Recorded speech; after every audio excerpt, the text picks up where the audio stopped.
Hi everyone, this is Mark McNutt here. Happy solstice. This is the winter solstice here in the northern half of the planet, the northern hemisphere.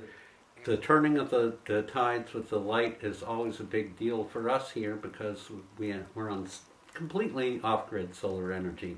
And I'm here to talk about astrology and what's going on in the next lunar month.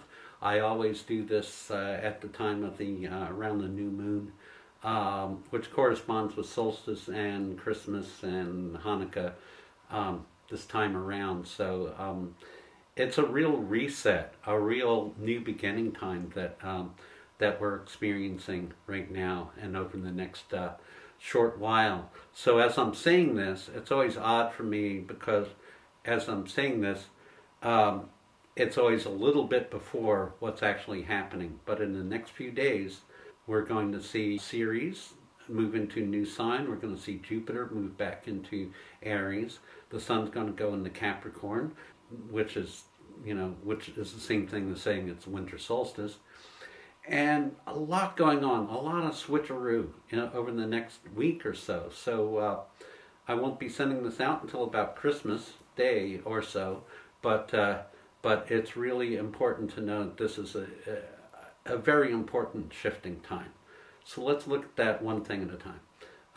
The Sun is in Capricorn, as well as Mercury and Venus are also in Capricorn, and Pluto. That's four in Capricorn, 4 in Earth.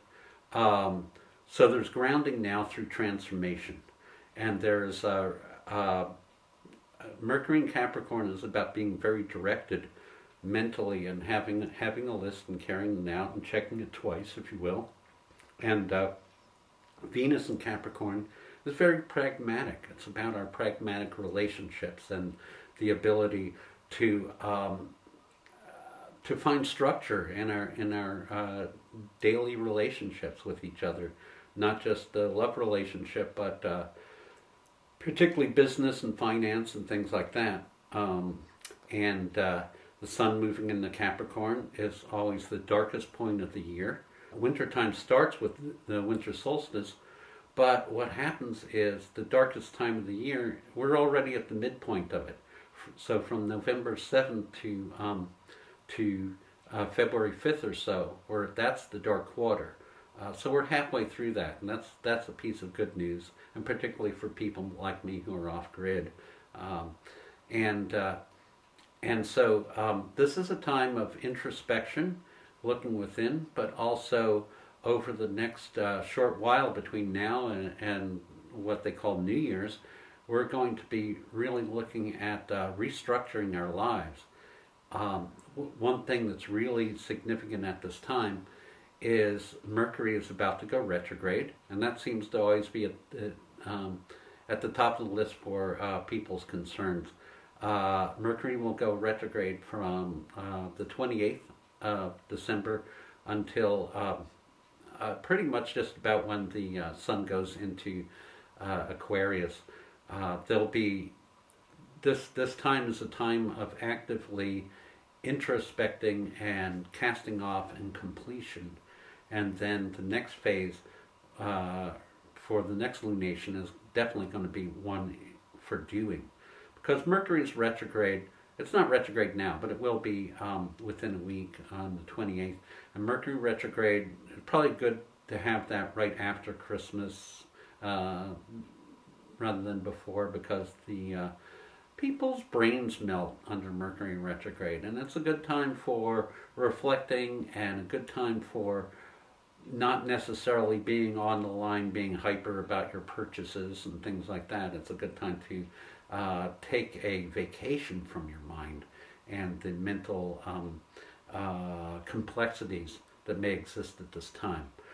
Mercury is actually in trine with Uranus, and so is Venus in trine with Uranus. So you can expect a kind of a busyness, but pay attention to the details because there's a lot going on under the surface, and we're not in a stuck place.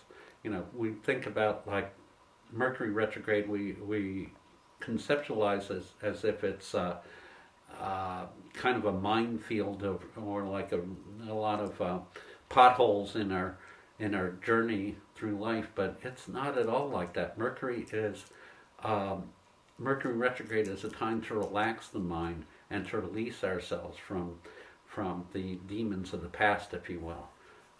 Great time for reflection.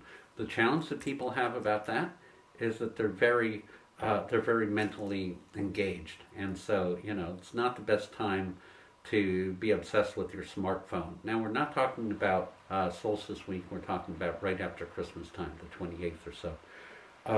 Mars has also been retrograde for a couple of months now, and that's one that I always count the days with, because Mars retrograde, Mars is yang energy, motivation and drive, and moving for moving energy and pushing for things. And Mars retrograde is like, shall we say, your ballet moves are usually not as astute under Mars retrograde. Mars retrograde is generally an awkward time. Unfortunately, it's a time when anger, violence, and personal will and mass shootings and like that tend to go up, and people tend to break up a lot more under Mars retrograde. But it's always like, okay, what's it good for? Because it's not like this negative thing. It's a cloud, but there's a lot of silver in that cloud. It's not just the lining, and that silver, that wealth, is found by way of Mars and Gemini being reflecting our past and our power struggles, and reassessing that. So particularly reassessing our power issues, our relationships with male energy, and with the push. So this is not the time when you should be pushing yourself harder. I want to make that clear. There's a natural hibernation cycle that is going on now, and no matter how many lights we light up, no matter how many how much chocolate we eat, how much we drink or party down to go into the light at a time of darkness, that darkness is very healing. It can be very, very healing right now.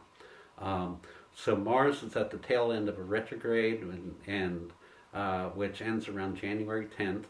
And one thing that people may not realize about these retrogrades, Mercury, Mars, any of them, is there's a time when they're stationary, not moving at all.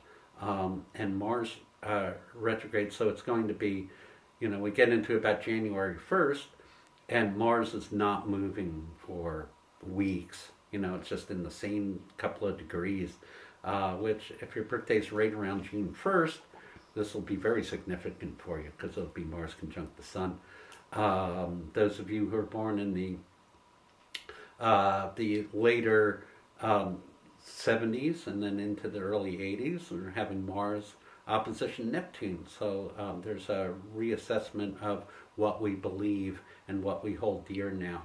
And it's good to have use this Mercury retrograde and the Mars retrograde to bond with a buddy and have some communications about your reworkings before you set new intentions. It's like new wine for new wineskins. It's like let go of the old first and then fill yourself with something new after the New Year's.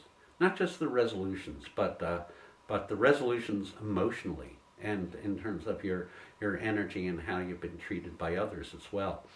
And Mars being in Gemini, this has a lot to do with our communications as well.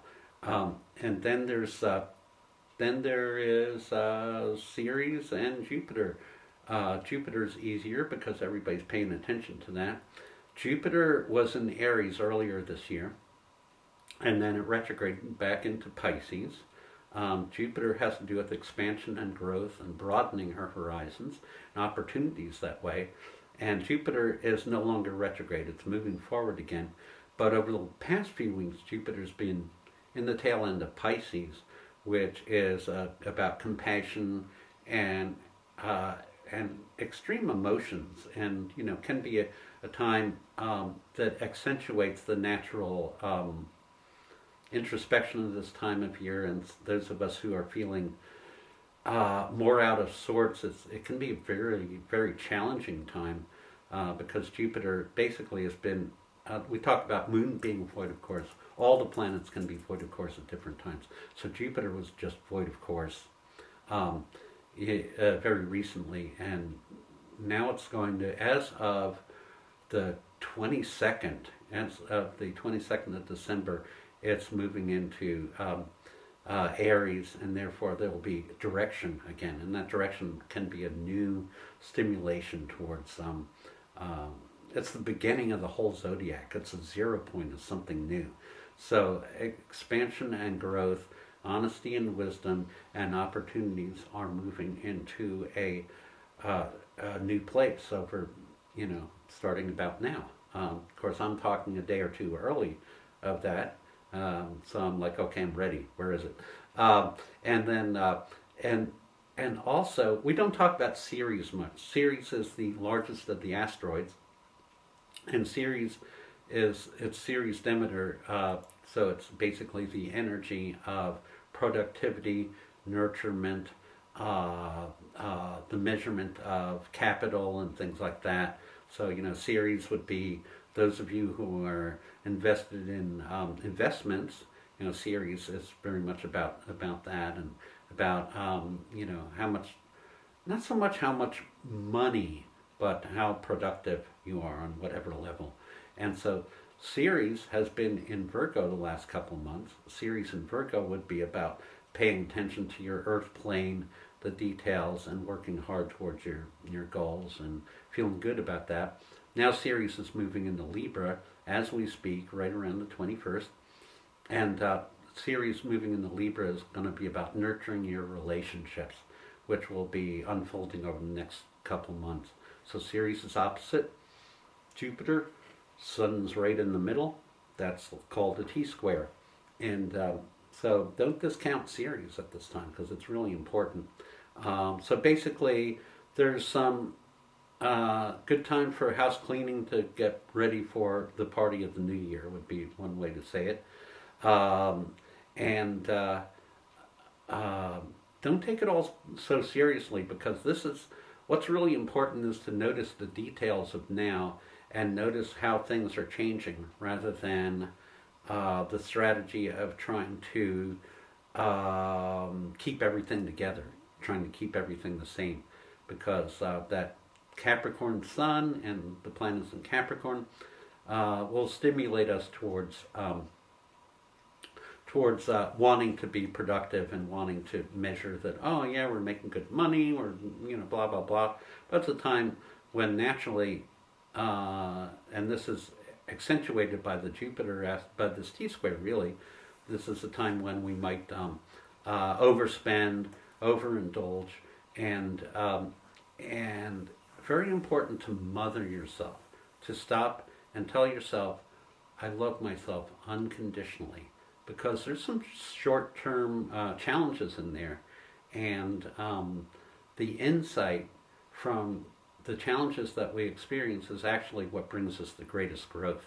So I'm looking forward to this time, and the reshuffling of the deck, and the lengthening of the light that will be coming up, which, as metaphorically and in a real fashion, there's a delayed aspect between knowing that the dawn is coming and actually seeing the sunrise, and that's the kind of energy we're in now.